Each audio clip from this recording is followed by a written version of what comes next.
सुस्वागतम. लग्नाची बेडी मालिकेच्या आजच्या भागामध्ये आपण पाहणार आहोत की आता मंगेश हा सिंधूकडे येतो आणि सिंधूला म्हणतो की सिंधू, सावी आणि माझं काहीच नातं नाही का?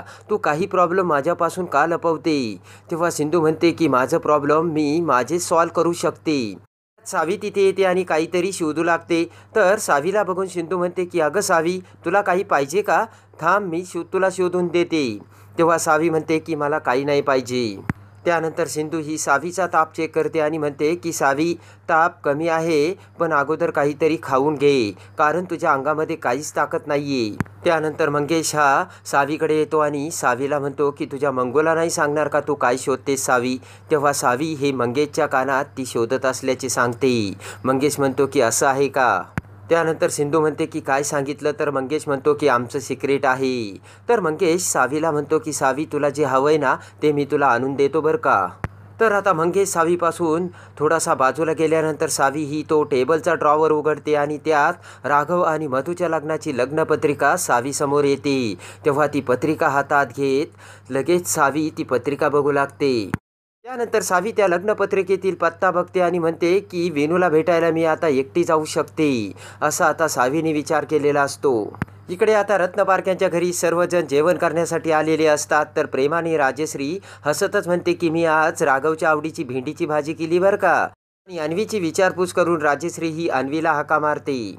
तेवढ्यात अन्वी तिथे येते आणि तिची जेवणाची डिश उचलून आतमध्ये जाऊ लागते. राजश्री म्हणते की अगं तू कुठे चाललीस? तेव्हा अन्वी म्हणते की माझ्या काही सिरियलचे एपिसोड अपलोड झालेत, तेव्हा ते बघते आणि मग मी तसेच जेवण करील. तेवढ्यात रत्नाकर म्हणतो की अन्वी, असं काय करतेस? तुझा लाडका मामासुद्धा जेवायला बसलाय बघ, आणि आमच्यासाठी नाही तर त्याच्यासाठी त्याच्यासोबत जेवण कर ना. तेव्हा अन्वी राघवला म्हणते की मामा, सगळे या घरचे तुझ्यासारखे का नाही आहेत? सगळे स्कूल बॉयसारखे वागतात. तर लगेच राघव उत्तर देतो की कारण जगातील प्रत्येक व्यक्ती ही सेम नसते, आणि तसं जर असतं तर मग काय अर्थ राहिला असता, सांग ना मला तू अन्वी. तेव्हा राघव प्रत्येकजण हा वेगळा असल्याचे सांगून प्रत्येकाची इंडिव्हिज्युअल आयडेंटिटीसुद्धा वेगळी असल्याचे अन्वीला बोलतो. तेवढ्यात विनू हा त्यांचा तो फॅमिली फोटो घेऊन तिथे येतो आणि विनूने त्या फोटोमध्ये सावी आणि सिंधूचा फोटो लावलेला असतो. तेव्हा विनू तो सर्व फॅमिलीचा फोटो हा अन्वीकडे देतो. तेव्हा अन्वी त्यामधील सिंधूचा फोटो बघून म्हणते की सिंधू मामी. तेव्हा सर्वांच्या नजरा ह्या अन्वीकडे जातात.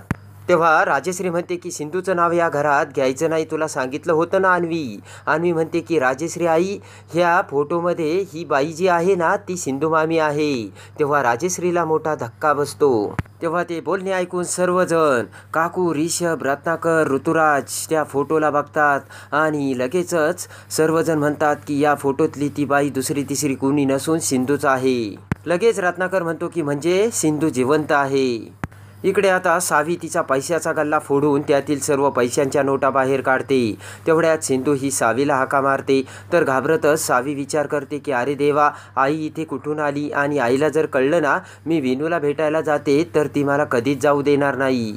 तेवढ्यात सिंधू तिथे येते. तर सावी तिचे पैशाच्या नोटा लगेच ब्लँकेटमध्ये लपवते. त्यानंतर सिंधू पुढे येत सावीसमोर उठाबशा मारू लागते. कान पकडून सिंधू म्हणते की सॉरी सावी, मला माफ कर.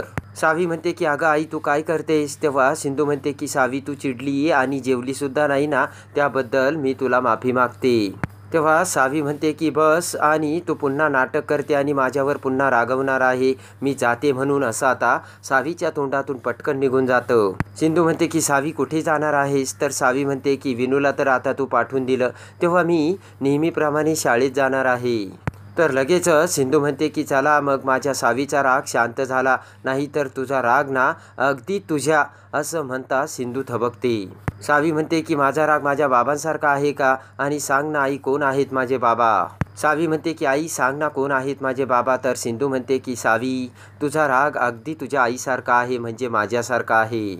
त्यानंतर सिंधू ही सावीला मिठी मारते. तर सावी विचार करते की आई, मला माहीत आहे तू माझ्यावर रागवणार आहे, कारण मी विनूकडे जाते ना आणि मला पोलीस काकांची सुद्धा खूप आठवण येते. मी त्यांना साधा बाय बाय सुद्धा केला नाही. तर इकडे तो फोटो बघत असताना विनू म्हणतो की सिंधू म्हणजे माझ्या डॉक्टर काकू, आणि मी तुम्हाला सांगत होतो ना माझ्या ज्या डॉक्टर काकू आहेत त्या याच आहेत. तेव्हा राजश्रीसोबत सर्वांना पुन्हा दुसरा धक्का बसतो. तेवढ्यात विनू अन्वीला म्हणतो की अन्वीताई, पण तू डॉक्टर काकूंना मामी का म्हणालीस? तू त्यांना ओळखतेस का? तेव्हा राघव म्हणतो की चुकून म्हणाली. तर लगेच अन्वी म्हणते की आय एम सॉरी मामा, पण मी चुकून नाही म्हणाले. तर राघव रागाने अन्वीला म्हणतो की अन्वी, तू चुकूनच म्हणालीस. तेव्हा अन्वी म्हणते की मामा तू बदलला आहेस आणि या घरातच काहीतरी प्रॉब्लेम आहे. तर लगेच राघव हा विनूला घेऊन तेथून निघून जातो. तर डोळ्यात पाणी येत राजश्री मधूला म्हणते की राणी, हे खरं आहे का? सिंधू जिवंत आहे का? तेवढ्यात राघव तिथे येतो आणि राजश्रीला म्हणतो की हो, सिंधू जिवंत आहे. ती ऐकून आता सर्वांनाच तिसरा मोठा धक्का बसलेला असतो. तर लगेचच काकू म्हणते की मग आपला अंकुर. तर लगेचच राघव म्हणतो की अंकुर जिवंत नाहीये. तेव्हा डोळ्यात पाणी आणत राजश्री म्हणते की मग सावी कोण आहे? ती सिंधूची मुलगी आहे का? तर राघव म्हणतो हो. तेव्हा राजश्री म्हणते की ती तिची मुलगी आहे की तिने दत्तक घेतली? तेव्हा राघव म्हणतो की मला ते माहीतही नाही आणि जाणूनही घ्यायचं नाही आई. तेव्हा राजश्री म्हणते की ती जर तिची मुलगी असेल तर मग तिचा बाप कोण आहे? राजश्री म्हणते की सिंधू जर जिवंत होती मग तिने आपल्याला एक फोनही का करू नये? रडतच राजश्री म्हणते की सिंधूला मी काय कमी केलं होतं? माझ्या राघवपेक्षा मी तिला जास्त जीव लावला होतास. राजश्री म्हणते की तिने मला कधीच कदाचित तिचं आई मानलं नसेल. रत्नाकर म्हणतो की राजश्री असं काहीच नाहीये. रत्नाकर म्हणतो असं काहीच नाहीये. तर राजश्री म्हणते की आपण तिला मुलगी मानलं होतं ना? तेव्हा रत्नाकर म्हणतो की असं काही कारण नसेल. तर राजश्री म्हणते मग कोणतं कारण असेल? तर इकडे सिंधू तिचे आवरत असताना लगेचच एका वहीमध्ये सिंधूला राजश्री आणि तिच्या लग्नाच्या वेळचा फोटो सापडतो. तेव्हा लगेचच सिंधू राजश्रीच्या त्या फोटोकडे बघत म्हणते की आई, तुम्ही कशा आहेत? आणि मी तुम्हाला खूप मिस करते. त्या फोटोकडे बघत सिंधू म्हणते की आई, मला माहीत आहे की या सगळ्याचा सगळ्यात जास्त त्रास कोणाला झाला असेल तर तो तुम्हाला. सिंधू म्हणते की आई, तुम्ही कायम माझ्या पाठीशी उभा राहिलात आणि माझ्यासाठी सगळ्यांशी भांडलात. तर सिंधू म्हणते की आई, हे काय असतं ना ते मला तुमच्याकडून कळलं. सिंधू म्हणते की माझे आप्पा गेल्यानंतर माझी आई आणि माझे आप्पा दोघेही तुम्हीच होतात. तर इकडे राजश्री रडत असते. तेव्हा मधू राजश्रीला म्हणते की मामी तुम्ही शांत व्हा. तेव्हा राजश्री म्हणते की कशी शांत होऊ, आणि देवसुद्धा आपल्यासोबत काय परीक्षा बघतो? तर राजश्री म्हणते की म्हणजे राघवचा जीव सिंधूने वाचवला तर? तेव्हा मधू म्हणते की हो मामी, आपला राघवचा जीव सिंधूनेच वाचवला आणि सिंधूचा आपल्यावर खूप उपकार आहे. तेव्हा ते ऐकून काकू मोठ्याने ओरडत म्हणते की बस. काकू म्हणते की दरवेळेस सिंधू म्हटली की तिचे उपकार आपल्यासोबत घ्यायची काहीच गरज नाही असे म्हणत काकूच्या डोळ्यात सुद्धा अश्रूंचा थेंब आलेला असतो. काकू म्हणते की या घरावर जरी सिंधूने उपकार केले असले ना, तरी आपण या घरापेक्षा तिच्यावर जास्त उपकार केलेत. काकू म्हणते की तुम्ही सर्व हे विसरू नका की त्या सिंधूमुळे आपण आपला वारस गमावलाय.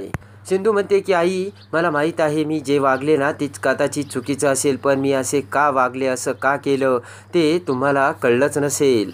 तर रडतच सिंधू म्हणते की आई, मी तुम्हाला खूप मिस करते आणि मला तुमची खूप आठवण येते. तर सिंधू म्हणते की आई, मला माहीत आहे तुम्ही सुद्धा मला विसरलात. इतक्या वर्षात मला शोधायची, मला भेटायची तुम्हाला कशी इच्छा नाही झाली. सिंधू म्हणते की राघव जसे वागले ना तसे तुम्हीही वागलात. इकडे काकू म्हणते की सिंधू ही अपघातात जिवंत राहिली, तिला काहीच झालं नाही. मग तिला आपल्याला कळवावं असं नाही वाटलं का? काकू म्हणते की तिने का कळवलं नाही, कारण तिने आपल्याला कधीच तिचं मानलं नाही म्हणून. काकू म्हणते की आपण तिच्यासाठी इथे दुःखात आयुष्य काढत होतो, पण तिचं तसं कधीच नव्हतं. तिने तिच्या आयुष्याची कधीच नवीन सुरुवात केली. काकू म्हणते की विनायक म्हणतो ना सावी तिची मुलगी आहे, मग ती कोणी का असाना पण तिचीच मुलगी आहे ना, म्हणजेच तिने नवीन आयुष्य सुरू केलंय असे आता काकू सर्वांना सांगते. काकू म्हणते की तिच्या वागण्यातून मला स्पष्ट कळतंय की सिंधूला आपण तिच्या आयुष्यात नकोय. तर लगेचच राघवला राग येतो आणि रागाने राघव सर्वांना सांगतो की सिंधू आपल्यासाठी मेली होती तेव्हा ती आपल्यासाठी मेलेलीच राहील आणि मी आता सर्वांना सांगतो की यापुढे सिंधूचं कुणीही या घरात नाव घ्यायचं नाही. तेव्हा राघवचे ते बोलणे ऐकून सर्वांना मोठा धक्का बसतो. तर लगेचच इकडे सिंधू ही सावी अशी हाका मारत घरामध्ये येते. तर सावीचा कुठेच पत्ता नसतो. तेव्हा लगेचच सिंधू ही खूप घाबरते आणि घरात सर्वत्र सिंधू ही सावीचा शोध घेते, पण सावी कुठेच सापडत नसल्यामुळे सिंधू आता अखेर मंगेशला फोन लावते आणि म्हणते की मंगेश, सावी कुठेच सापडत नाहीये आणि ती कुठे गेली तेही काही माहीत नाहीये. सिंधू मंगेशला म्हणते की मला खूप घाबरल्यागत झालंय मंगेश, तू ताबडतोब इकडे ये. लगेच सिंधू म्हणते की मंगेश, तू जिथे कुठे असशील तिथून ताबडतोब घरी ये. तर मंगेश म्हणतो की लगेचच मी घरी आलोय. तेव्हा आता सावी अखेर पैसे घेऊन विनूला शोधण्यासाठी अखेर रत्नपारख्यांच्या घरी गेलेली असते. तेव्हा आता सावी ही रत्नपारख्यांच्या घरी जाऊन ती सिंधूचीच मुलगी असल्याचे सत्य कसं रत्नपारख्यांसमोर येते आणि सिंधूच्या आणि सावीच्या सत्याचा उलगडा होऊन पुन्हा राघव आणि सिंधू कसे एकत्र येतात हे बघण्यासाठी आणि लग्नाची बीडी मालिकेच्या डेली अपडेटसाठी आपल्या चॅनलला लाईक करा, सबस्क्राईब करा.